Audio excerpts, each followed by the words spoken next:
So everything old is new again.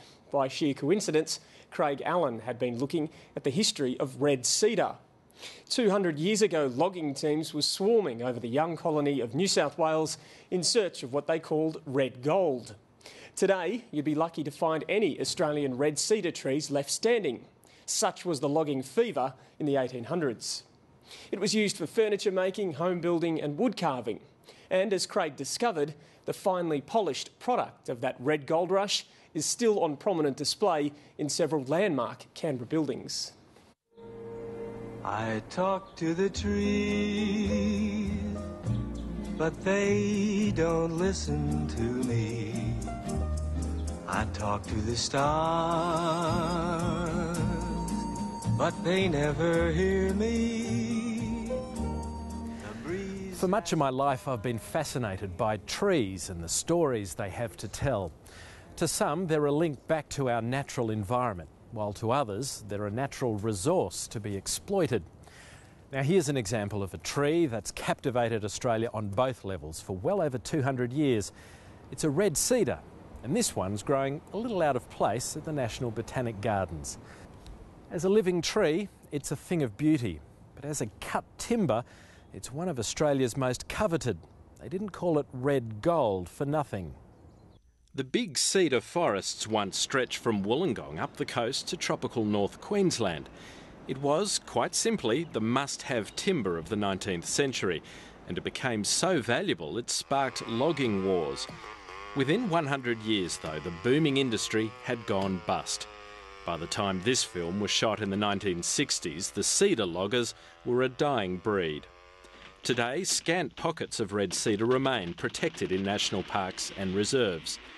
It might seem unusual to find one of the trees thriving in Canberra, but there's a stronger link to the national capital than many people would think. To prove the point, we've come to the historic Lanyon homestead, south of Canberra, built at the height of the cedar boom in the 1850s. Even though cedar never grew in these parts, the house is full of the stuff, from doors and frames to skirting boards and some pretty extravagant furniture. The Australian colonies, of course, were half a planet away from the sources of other prestige timbers, and it wasn't long before the joiners and the builders and the fabricators of the time recognised not only its quality as a workable timber, but also because of the beauty of the finishes that can be applied to cedar. Although isolated, this was an opulent existence.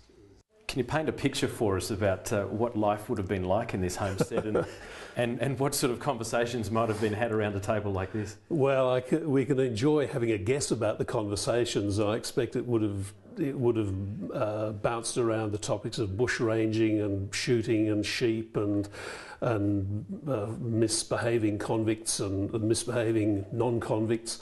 I just summarise it and say it's a beautiful room, and I'm sure the conversations were very convivial. Christmas time would have been fantastic, and what a tableau for a happy occasion. Clearly, red cedar was the timber of choice for the well-to-do. These cedar shutters have been protecting the homestead from the worst of the elements for 150 years.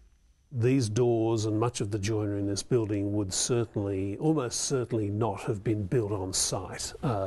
We know that there were small joinery shops in places like Goulburn and Queanbeyan, but for a building of this prestige, it may well have been that the cedar we look at came from the Bulli area and was fabricated in Sydney and then bought here.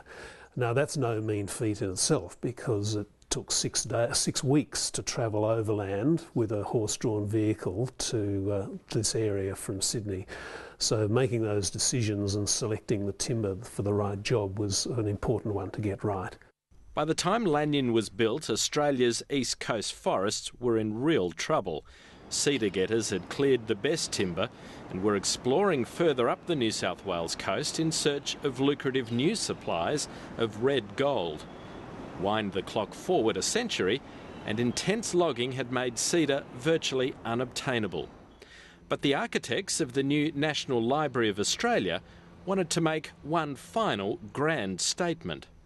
Well, there were many timbers used throughout the library, and we do have schedules of finishes from the records of Bunning and Madden, who actually built the library. So they use many different timbers. Unfortunately, we haven't been able to find anything that tells us why they chose cedar for this reading room instead of choosing black bean as they did for the cinema. At the time, it was seen as the height of modernity. There was no sense in which the library was trying to recreate a reading room in an Oxford University library or the British Library. It's very Australian, open, light, modern, but also has a bit of the sense of the sacramental to me. The manuscript reading room was always meant to be a place apart, with space to pore over Cook's Endeavour journal or Patrick White's personal papers, or perhaps the score of the 1930s musical, The Cedar Tree. And to reflect the library's priceless collection, one of Australia's scarcest timbers. It was the last significant use of red cedar anywhere in the country. When we bring people into the reading room, we often make that point that there is unlikely to ever be a use of Australian cedar like this again. For that reason, the manuscripts reading room and the two offices next to it are actually protected by heritage considerations. So these rooms need to stay as they are. Even if we change the use of the rooms later on, we still need to keep the fabric there because it has significance beyond just the library. Head down in their research, how many library visitors recognise the real significance of this room, this last great monument to a now defunct industry and a nearly extinct species? The cedar forests may be gone, but a heritage refurbishment will soon allow these timbers to shine on for decades to come. I think when you look at it, when it's used for the book shelving, for our reference shelves as well as the walls, you can see that you can use quite a lot of it without it being too enclosing, especially in a larger room. In a small room like the one we're in my office, it does feel rather enclosing at times. You had some colourful ways of describing what it's like working in this environment. Yes, I have thought of a coffin sometimes, and I have thought of an archives box, of which we have 100,000 of them. I do stroke the timber quite often, and I love the timber. There's just a little much of it, a little too much for a small office. I talk to the trees, but they don't listen to me. I talk to the stars, but they never hear me.